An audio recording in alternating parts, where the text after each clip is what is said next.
Hey, everybody. Welcome to the Tim Gillette Show. I'm Tim Gillette, your host. And as usual, this show is about bringing you the most interesting, coolest people on the planet. And I'm introducing them to you, but in some cases, I'm trying to figure out who they are too, because I don't know them. Today's guest is no different. Dr. Jan is somebody that I don't know. I read a little bit about her on her website. All right. Checked her out just a little bit to make sure she fits our coolness standards. Right.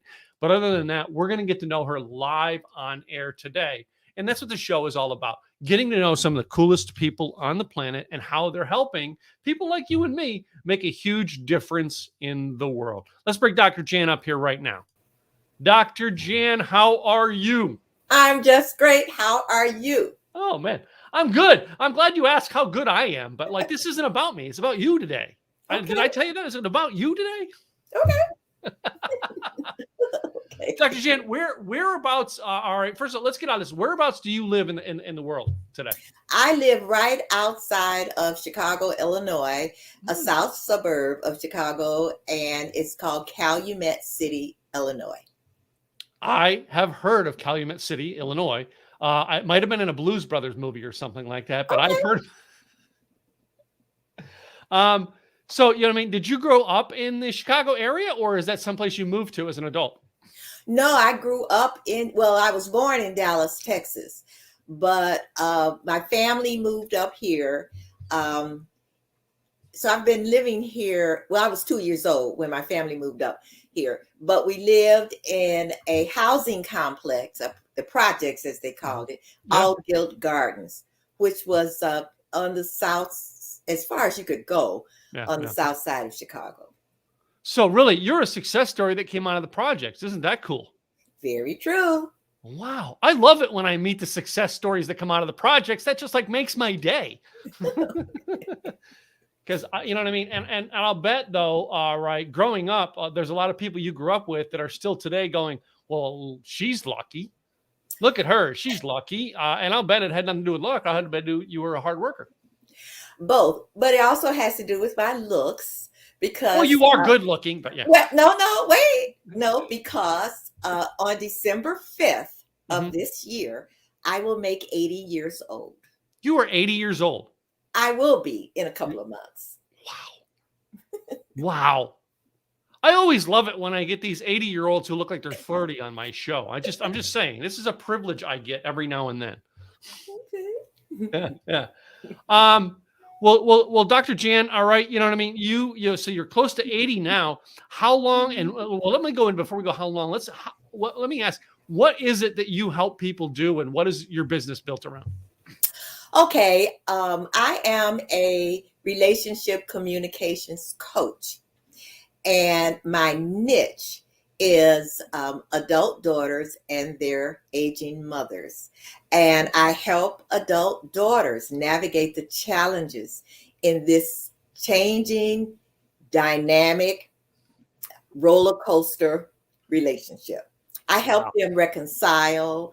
I help them to communicate better so they can have a loving relationship, because this relationship impacts the world. It impacts everything. Our personal lives and our professional lives, both men and women. Yeah. I got to agree. I mean, I'm very close to my mom. My mom actually moved to Dallas, Texas to live close to me in her retirement years. And I go to coffee with her every morning. Had coffee with my mom this morning. All right. And, you know, I got to agree that relationship with the mother is very, very great. But I am now, you know, as an older adult, hearing stories of like things that my mother went through with her mother. Now, I thought her mother to be like an angel from heaven. And my mom proceeds to tell me this was an old lady trying to get into heaven now is why she was nice to you. But no. But, you know, you've heard that joke too. But of course. Yeah. But, you know what I mean? She shares this stuff with me. But like, I look at everything, the stories my mom shares with me now about how her mother dealt with her. My mother's never dealt with me like that. It's almost like a 180. How many times have you seen people like in generations go a 180 on the relationship that they had with their parents? Well, first of all, I want to say that it's different with sons. Yeah, it is. Okay, so mothers raise their daughters and they love their sons. So that's the main difference. But yes, I have seen that 180 because a lot of times, if the daughter, the older mother or the older daughter, has had a kind of toxic relationship with her mom, if she has a daughter, yes, she does do a 180 because she doesn't want to have that same kind of relationship. So I see that. I do see that a lot. Okay. Yeah. But you do still see some that like basically you have to come help them break the pattern because they basically do the same thing to their daughter. Is that correct? Yes. Yes. Yes. And that's where that breakdown is. That's where that conflict is. And there are some women who I have helped that their moms have passed and they needed to reconcile within themselves, Oh, that wow. guilt that their moms passed and they never reconciled with their moms. Wow. So yeah. Well, I mean, it can go back to, you know what I mean? I went through a life enrichment seminar that changed my life, 2003. And that seminar helped me learn to forgive my grandfather for something he did to me as a child. My Okay. grandfather at that time had passed, right? But still, it was a grudge I held against him because of one thing he did when I was a kid. And I didn't talk to him and he passed away. And it was then that I realized, like, oh my God, he moved on with his life. I didn't. And that was keeping me from success. So I had to go and forgive my grandfather who had passed. And I Yeah. mean, I love my grandfather, but he's still like, then I faced all kinds of other problems like regret and stuff like that. I'm like, oh my God, I missed years of a relationship with my grandfather. Yeah. How do you help people with that and your clients helping that? So I guess then the next step would be going through regret and stuff like that. Yeah. And that forgiveness, Mhm. forgiving yourself.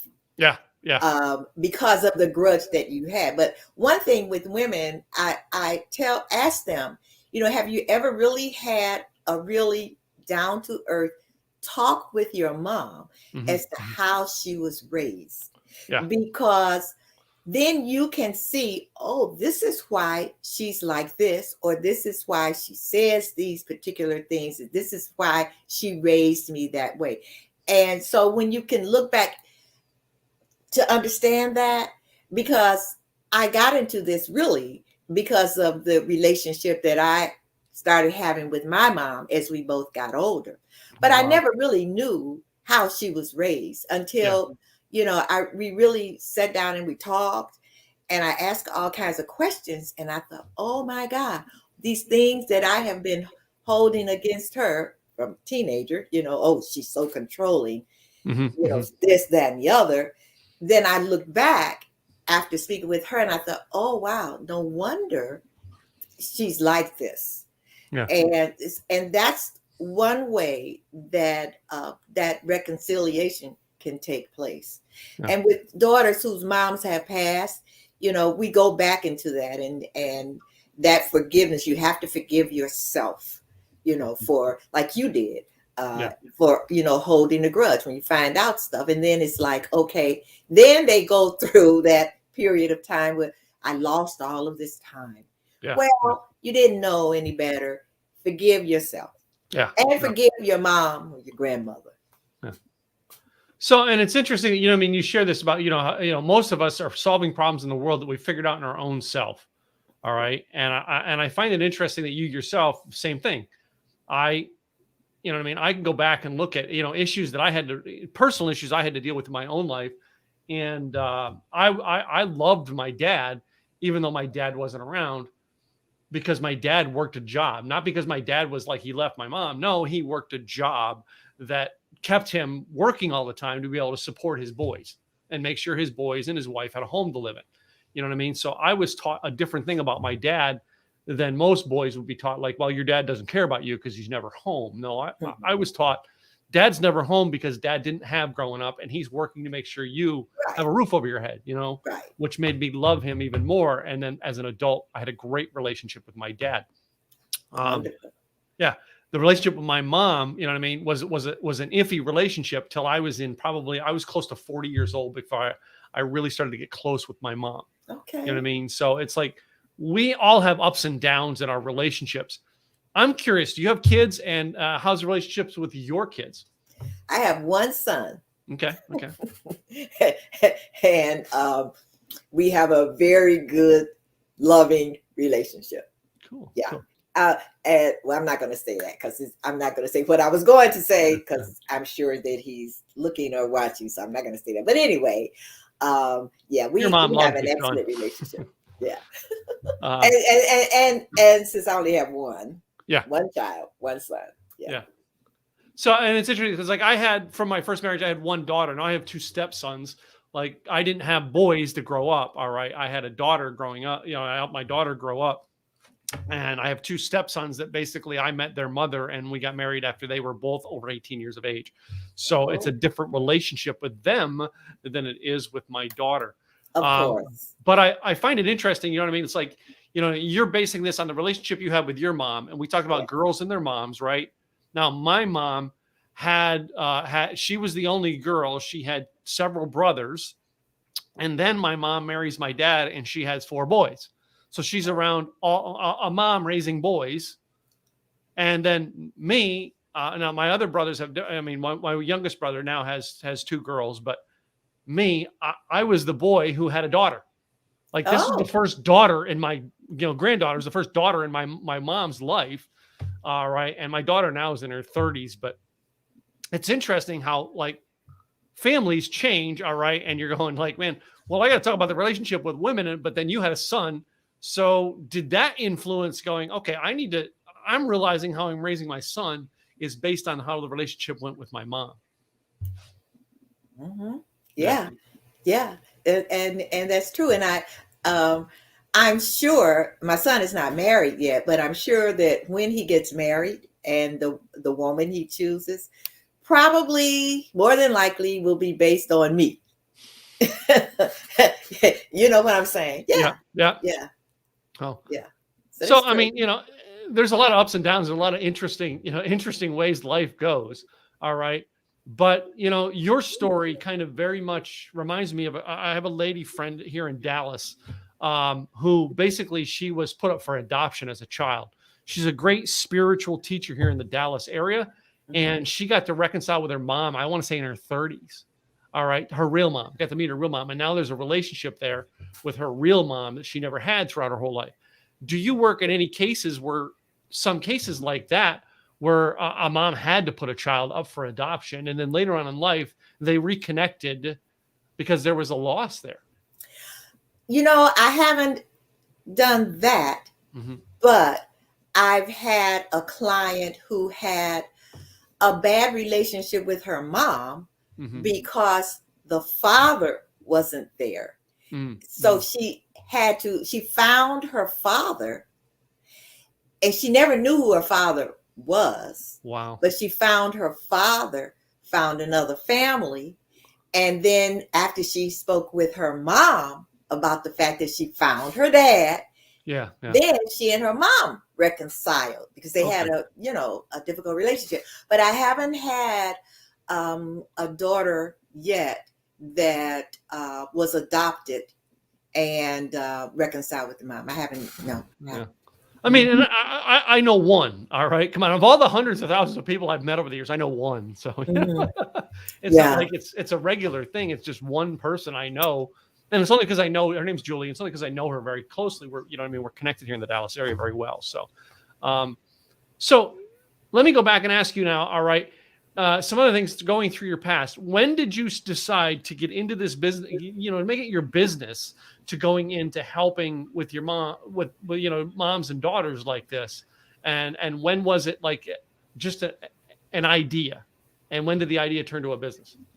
Okay, well, I was having all these challenges with my mom, and I thought it was just me, and then the more I talked with, I would complain to my friends, this is happening. She's saying this is happening. We're arguing all the time, blah, blah, blah.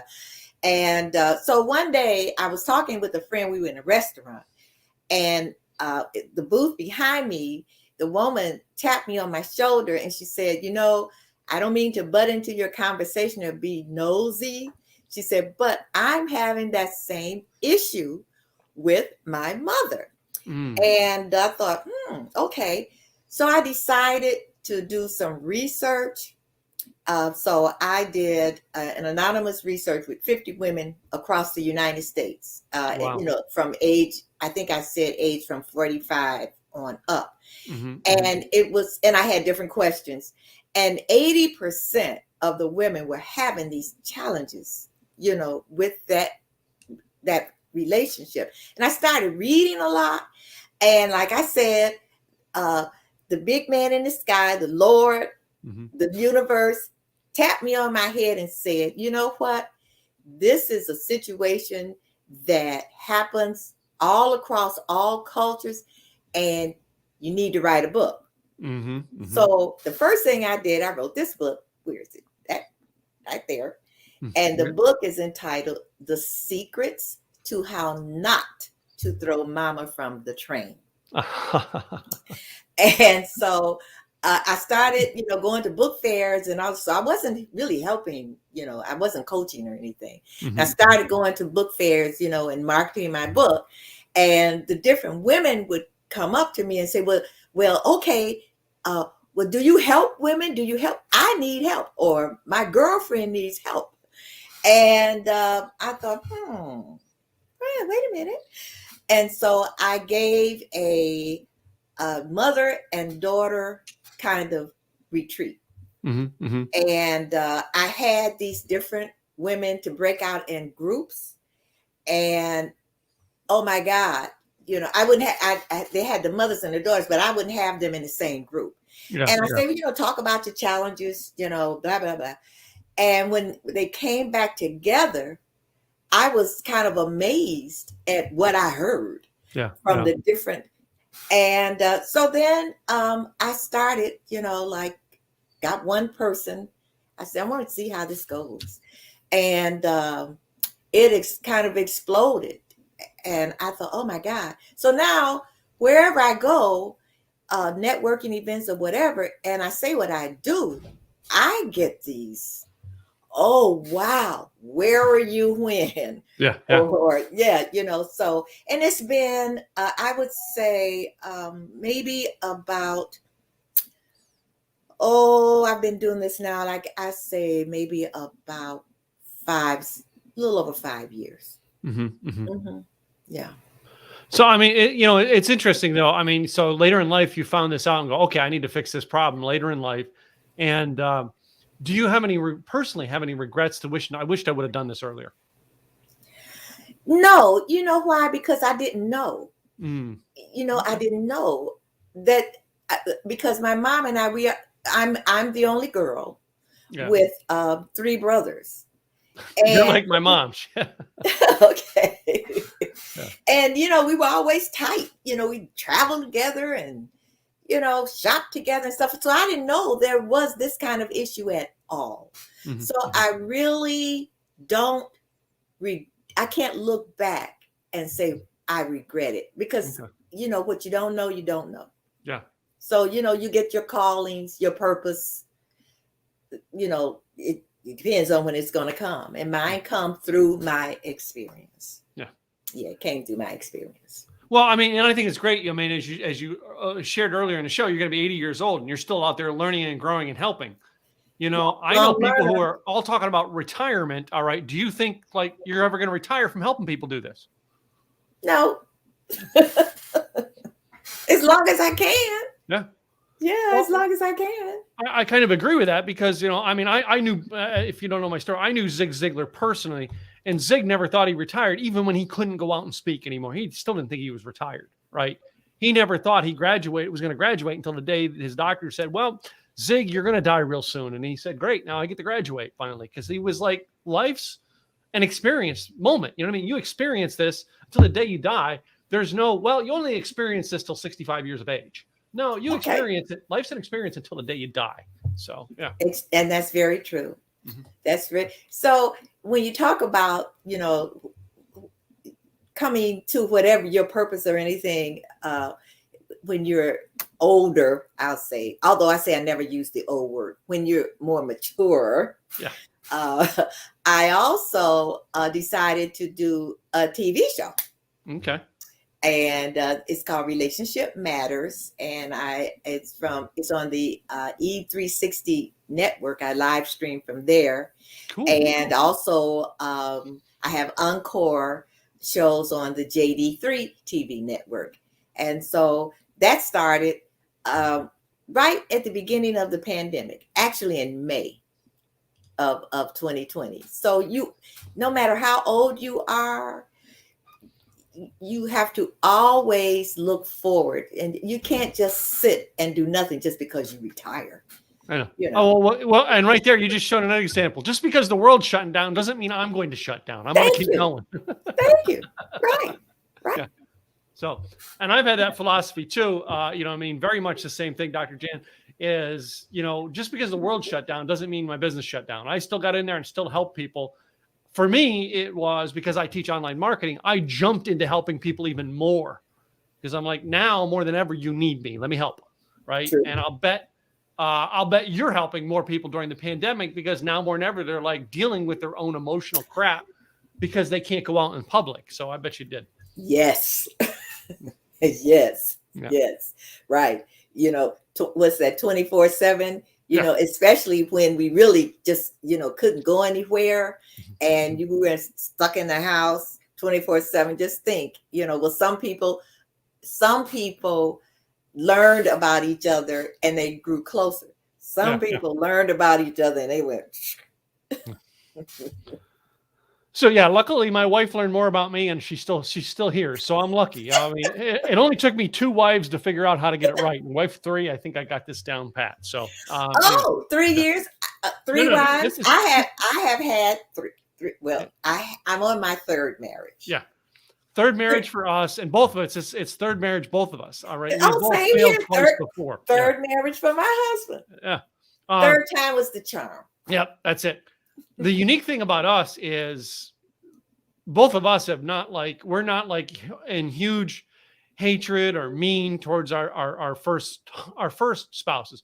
In her case, her second spouse was just a bad situation and she didn't see that guy anymore. No big deal. My second wife was a friend and still is a friend. My first wife, still talk to her, all right, because she's the mother of my child.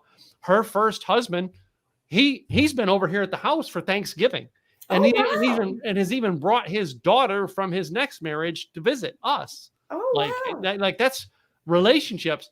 You can look at a sign of us that we've learned to heal. All right. Or learn to get over crap that we realize, okay, this isn't changing. We're not going to sit here and hold grudges over this because we ain't changing it. So yeah. Right. Yeah. That's wonderful. Yeah. And I made a thing with my wife, and I said to her when we met, and I said, there is no highway in this deal if you want to marry me. And she goes, what do you mean? I says, I'm done people taking the highway.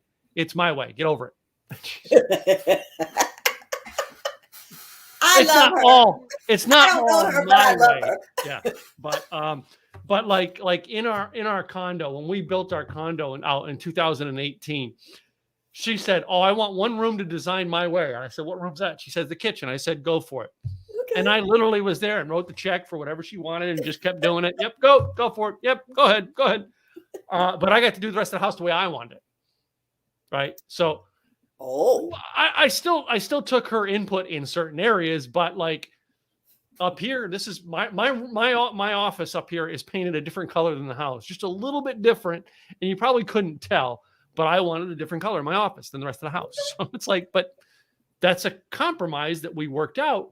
And as I said, we learned I think we got even better in our world. All right. Even though during COVID, even though we both are loud people who talk online all day long, and we had to be in a house where we had echoing into each other's conversations, but we got closer.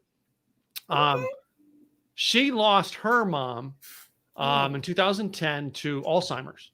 Oh. Yeah. And I met her. I met my wife in 2009. Okay. And a year and a half later, we lose her mom to Alzheimer's. Oh, wow. Her mom I never knew her real mom the way she really was. Oh, you understand what I mean by that? Because she had Alzheimer's. And then we lost her dad we lost her mom in July of 2010. My dad died December 2010. We lost her dad in May of 2014. All right. And then like in 2018, my mom said, okay, I'm going to move closer to you guys. So she sold her house in Pennsylvania and moved down here to Texas. So yeah. Okay. Yeah.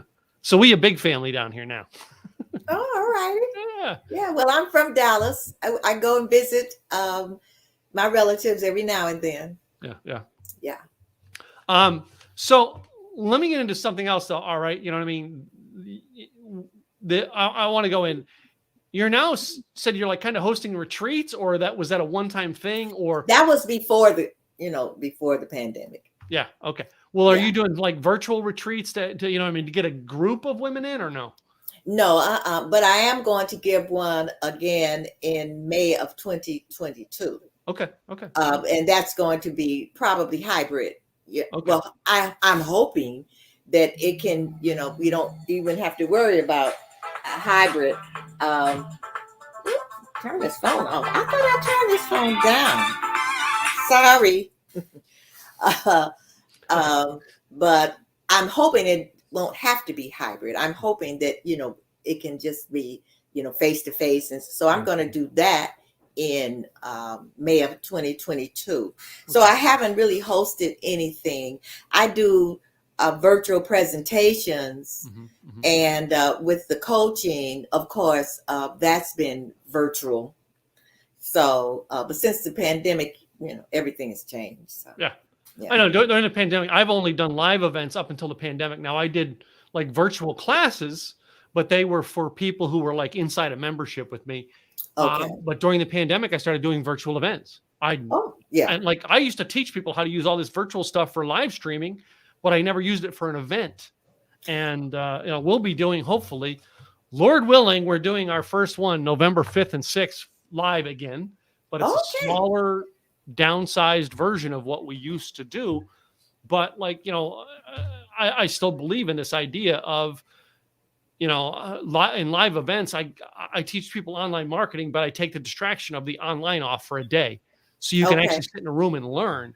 All right. And I was wondering if that would apply in your situation. All right. Instead of virtually, because in virtually, they can shut their camera off and go hide, as opposed to live, you're in the room for the day. Right.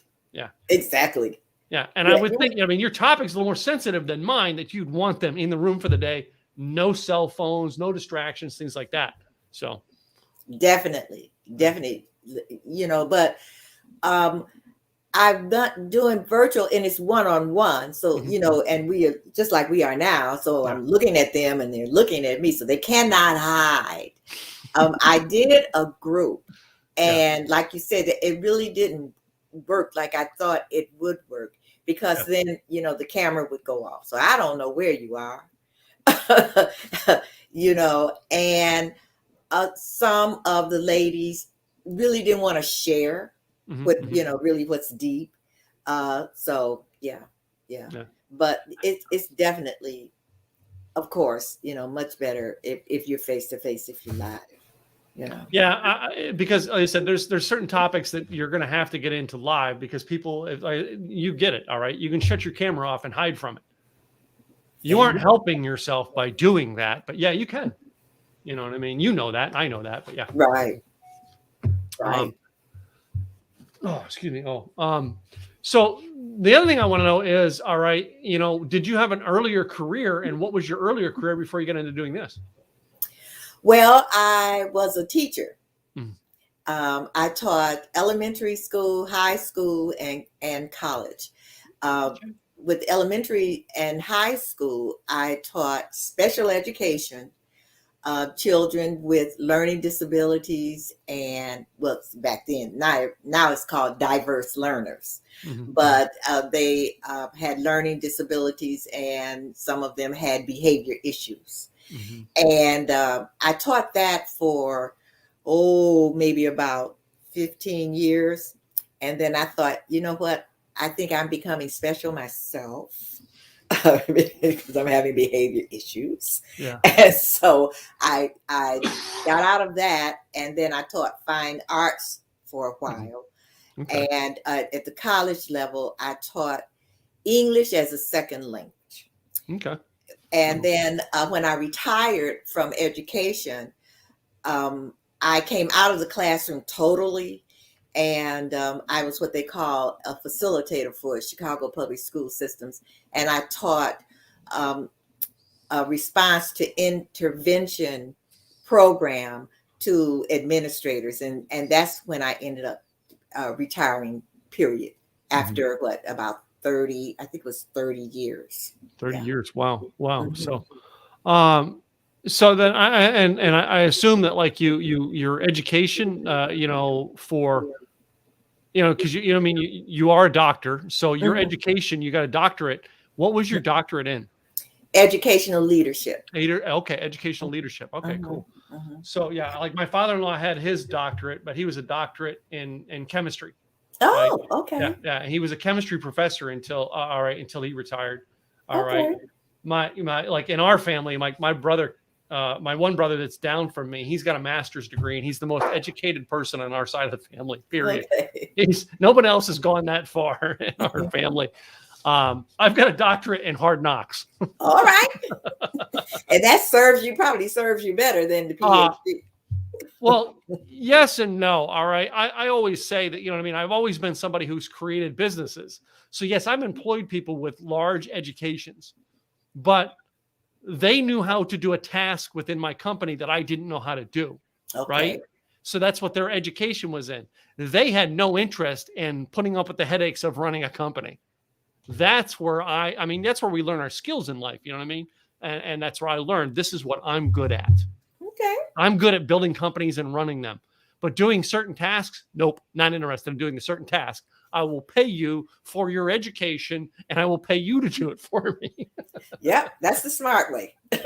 Yes. Yeah. So yeah, I've gotten a few doctorates, but the problem is I had to pay the employees to go get them. So let me ask this. All right. You're creeping up on 80. And you know what I mean? You look like life by any means is not slowing you down. Where do you see, what's some future things you see that you're going to be doing with this as a business, but a book or programs?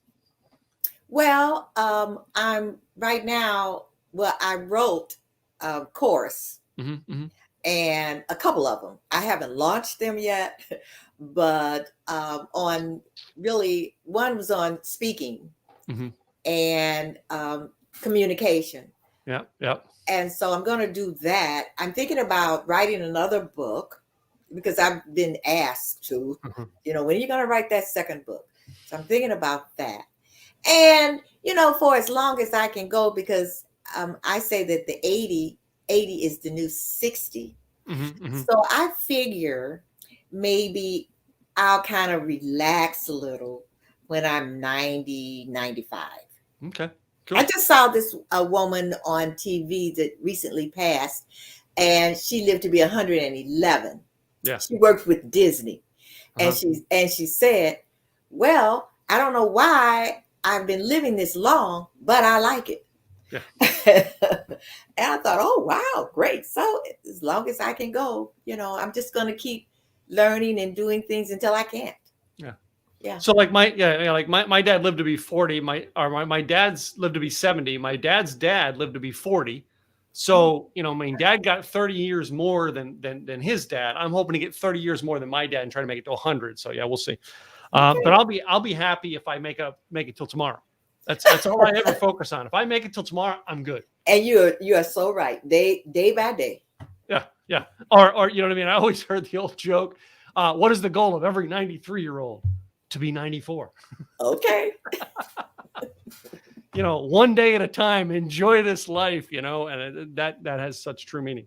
Well, it's good that you have ways that you see yourself going and you see yourself growing in different things, because like Zig said, you're never done until the day you die. All right. So you've got to keep going and going. I love that. So, Dr. Jan, I want to make sure people can get a hold of you and take this. All right. Some people may have this issue, and that is something private they may want to talk to you about. What is the best website that they can connect to you and actually get more information from you? They can go to www.drjanicespeaks.com. Cool. drjanicespeaks.com. I love it. That's just such a simple way to put it. I'm all about simple, easy marketing because that's what I do. But yeah. Well, it's been great having you on the show today. But before you go, Dr. Jan, I have a game I like to play with all of my guests. You're okay to play a game, right? Okay. She's almost 80 and she's still okay playing a game. So here's the game. I have 5 envelopes in front of me, numbers 1, 2, 3, 4, and 5. Inside of each envelope, I have a set of questions. I need you to pick 3 envelopes, and we're going to ask you the questions that are in those envelopes. 1, 3, and 5. 1, 3, and 5. 2 and 4. You're going to be the odd ones today, huh? I love it. I love odd people. They're my kind of people. I don't know what the questions are because I put them in the envelopes and I don't know what they are. So I don't know what we're going to get until we take it out. Okay. Oh, this is probably going to be very interesting with you. Oh, this God. set of questions. Question number 1. Who was the better lead singer of Van Halen? Sammy Hagar or David Lee Roth? Do you even know who Van Halen is? David Lee Roth. Oh, I know Van Halen. Yeah. Okay. You know who David David Lee Lee Roth. Roth is? Yeah. I love you. I love you. I really love you. My mom doesn't know who that is. Number 2. Best coffee, Dunkin' Donuts or Starbucks? Dunkin' Donuts. Okay. Yeah. So I grew up in the Northeast, up Pennsylvania. So I grew up with Dunkin' Donuts. I moved down here, Starbucks. Okay. Now it's Starbucks. Yeah. Okay. Yeah.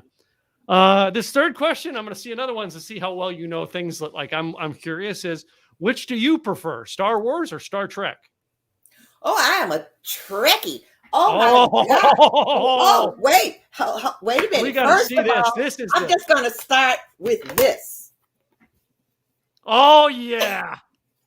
You just don't know all what I have. This is why we play this game, because we got to really find out who these people are. Oh, my God. Yeah. I got all kinds of Star Trek stuff all around here. That is just, I mean, I love it because, I mean, that's why I do this game. I even have Star Trek jewelry. I don't have it on today, but I. Wait a minute. Did you see that that William Shatner is going into space? Yes, he is. Finally, James K. Kirk is going into space to infinity and beyond. We hope. No. Envelope number 3. Let's pull these out. In your car, would you rather listen to music or a podcast now? Music. Music? What kind of music you listen to? All kinds. Well, now, you know, if I know who David Lee Roth is. That means you got to have some rockin' tunes. My husband gets in my car. He says, why is this on? You rock. I love it. Mm-hmm. I listen to all kinds of music. I like everything but bluegrass. I don't like bluegrass. Okay. Yeah. So, yeah, my daughter used to pick on me because I had like this whole rockin' catalog when I looked like, Tom Petty. And yet one of the songs on my playlist was Miley Cyrus when she was Hannah Montana. Oh, really? And my daughter used to say, yeah, my dad's this badass rocker dude, but he listens to Hannah Montana. Let's pick on me for that like you wouldn't believe. So, but like I was always into rock and roll, and like my coach used to work in the rock and roll industry. But one of the things that people I've always wanted to meet was the guy, like the people from Motley Crue. My daughter got me into a meeting to meet the lead singer of Motley Crue. Oh, wow. Okay. Just based on relationship she had, and he was coming into town, and she got me into the party and got a picture with him with the 3 of us. And I was like, oh my gosh, I so much think I'm a rock star. My daughter's even more of a rock star than me. So anyway, I like R&B too, and some rap and some hip hop, depending. I have an eclectic taste as far as music is concerned. Cool. I love it. So question number 2 in our envelope number 3 is high heels or boots? Before COVID, it was high heels. Mm-hmm. Mm-hmm. Now, more than likely boots. Yeah. I'm just curious because like since COVID, I've been able to wear pajamas all day long. I just have to put a dress shirt on. Yeah. I haven't worn shoes except for to go outside the house. All of COVID. Like I put my socks on, but no shoes. Why? Yeah. Doesn't make sense. All right. Now, question number 3, and our envelope number 3 is at the movies, do you prefer popcorn or candy? Popcorn. Butter and all that jazzy stuff on it? No, because I'm lactose intolerant, so I can't have butter. Wait a minute. Have you ever had the kettle corn with like the sugar? Yes. That is good. Yeah, that's good. Yeah. So, all right. Let's move on to our last questionnaire. Envelope number 5 you chose. Our question number 1 in that one is, where would you rather watch the movies? At home or in the theater? In a theater. Yeah. Yeah. So no, there's certain stuff that like we used to rank them. Well, this is what I want to see at home. I'll see this in a movie theater. I'm still waiting for the new Top Gun to come out. They've been teasing us with the new Top Gun since 2018. Like, come on, bring it out already. Yes. But you want to see that in the theater. Yes, I want to see that in the theater. Yeah. And I will probably spend more money in popcorn and candy and junk to eat at the theater watching that than it cost that I could have rented it. That's where they make their money. I know that's where they make their money. It's because they see me coming all the time. It's not called the snack bar. It's called the "We Can Get Tim Gillette Here" bar. Yeah. Anyway, which would you rather eat, a hamburger or a taco? A taco. Okay. All right. Some people like tacos. Some people, it's. I like them both, but hamburger's my favorite. But I like them both. That's because I live in Texas now. So okay. Yeah. I'm sure this last question you have an opinion on it. Okay. Because of where you live. Okay. And who is the better basketball player, Michael Jordan or LeBron James? Michael Jordan.